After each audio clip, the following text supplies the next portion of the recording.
Tembok besi, sangkar keputusasaan. Angin laut membawa aroma garam dan dengungan samar pabrik. Tapi bagi Pak Rahman yang memegang kemudi kapalnya yang tua, aroma familiar itu tak lagi menghibur. Dengungan yang jauh itu hanya pengingat yang menyakitkan. Di hadapannya terbentang laut, bukan luas dan bebas, tetapi sempit seperti sangkar. Tembok besi, dingin dan tak peduli, membelah area tangkapan ikan mereka. Bukti nyata perjuangan hidup di desa-desa pesisir Tangerang. Ini bukan buatan alam, tetapi penghalang buatan manusia, didirikan oleh orang berkuasa yang mencekik mata pencaharian mereka dan merampas rezeki dari laut. Wajahnya yang keriput, tanda dari tahun-tahun melawan ombak dan badai, menunjukkan rasa sakit dan amarah di hatinya. Perasaan yang sama terlihat di wajah muram teman-teman nelayannya. Pak Rahman ingat saat laut menjanjikan banyak ikan. Dulu, hidup mereka mengikuti irama pasang surut air laut. Hari-hari mereka penuh dengan harapan tangkapan yang melimpah. Hasil kerja keras mereka, yang dulu cukup untuk memberi makan keluarga dan membawa kebahagiaan, kini digantikan oleh rasa takut akan masa depan. Laut, yang dulu memberi mereka rezeki, kini menjadi sumber keputusasaan. Bayangan panjang pagar besi yang dibangun atas nama kemajuan menjadi simbol dunia mereka yang semakin sempit. Pagar itu, kata mereka, untuk kebaikan bersama, kejahatan yang perlu dilakukan untuk kemajuan, untuk masa depan yang lebih baik.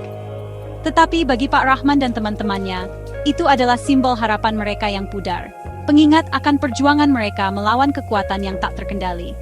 Permohonan mereka, teriakan minta tolong mereka, seperti tak terdengar, hilang di antara mereka dan orang berkuasa. Laut, yang dulunya sumber kehidupan, kini dekat tapi tak terjangkau. Suara besi pagar di kapal mereka adalah pengingat akan kurungan mereka, suara keputusasaan. Perjuangan ini bukan hanya tentang mata pencaharian, ini tentang harga diri mereka, hak mereka untuk hidup bersama laut. Jaring kosong dan protes diam. Matahari terbit mewarnai langit dengan warna jingga dan ungu. Tetapi bagi para nelayan Tangerang, setiap pagi hanya membawa keputusasaan. Hari-hari ramai di dermaga telah berlalu, digantikan oleh kesunyian, hanya suara derit kapal kosong yang terdengar. Jaring mereka, yang dulu penuh ikan, kini tergantung kosong, menunjukkan kekhawatiran mereka. Pagar laut telah menutup akses mereka ke tempat ikan yang banyak, memaksa mereka mencari ikan di perairan dangkal dekat pantai.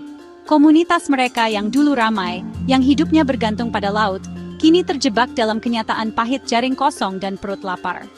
Pemerintah setempat, yang tak peduli dengan permohonan mereka, tidak memberi bantuan. Diamnya mereka menunjukkan penderitaan para nelayan. Janji-janji pekerjaan lain, ganti rugi, hanya omong kosong belaka. Para nelayan, dengan wajah penuh kekhawatiran dan frustrasi, terus berharap keadaan akan membaik. Protes diam mereka, hasil tangkapan mereka yang sedikit, menunjukkan ketidakpedulian pemerintah. Perjuangan mereka bukan hanya tentang ikan dan uang, ini tentang hilangnya cara hidup, matinya sebuah komunitas. Setiap hari, mereka berlayar, bukan dengan harapan tangkapan yang banyak, tetapi dengan ketidakpastian. Tangan mereka yang kasar, karena bertahun-tahun melawan ombak dan menarik jaring, kini gemetar karena putus asa. Tawa dan kebersamaan yang dulu mengisi hari-hari mereka, digantikan oleh tekad untuk bertahan hidup, untuk memperjuangkan hak mereka atas laut, untuk harga diri mereka. Laut yang dulunya teman mereka, kini menjadi musuh. Luasnya mengingatkan mereka akan pilihan hidup yang terbatas.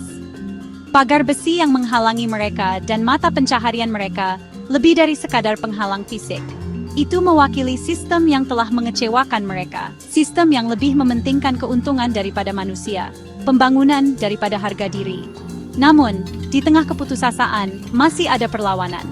Para nelayan Tangerang, yang disatukan oleh warisan dan semangat laut, menolak untuk diam. Mereka akan terus berjuang untuk hak mereka atas laut, untuk hak mereka untuk hidup.